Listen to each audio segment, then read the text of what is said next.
In today's video, I'm going to teach you how to import Xero journals. Whether you're a seasoned accountant or someone who's just getting started with Xero, this tutorial will guide you through the process quickly and easily.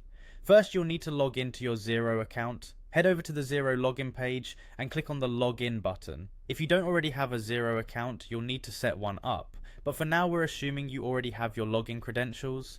Go ahead and enter your email and password, then click login again to access your account.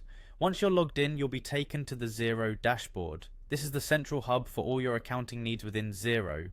From here, navigate to the Accounting tab. This tab provides you with several accounting options, but today we'll be focusing specifically on manual journals. Click on Manual Journals to open up the section where you can manage and import your journal entries. Within this section, look for the Import option and click on it.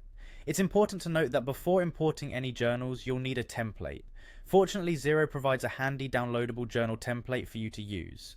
Download the template to your computer. Once the template is downloaded, open it up and copy your manual journal data into the template's designated fields. This ensures that your data is formatted correctly for a smooth import process. After you've prepared your journal data in the template, return to the Xero import page. Here you'll find an option to import the updated template file.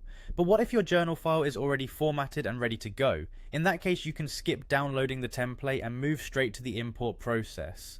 Simply click on the Browse button. This will allow you to navigate your device's file system and select the file you've just prepared. Once you've selected your file, hit Import. And that's it! Your journal entries are now imported into Xero, and you can view and manage them just like any other manual journal entries within the platform. This process makes it incredibly easy to keep your financial records organized and up to date. Remember, taking the time to ensure that your data is correctly formatted before importing can save you from potential headaches down the road. And as always, double check everything for accuracy. Thank you for watching. I hope this tutorial has made importing journals into Xero a little bit easier for you. If you have any questions or need further clarification, feel free to reach out, and don't forget to check out other helpful videos on our channel for more tips and tricks on using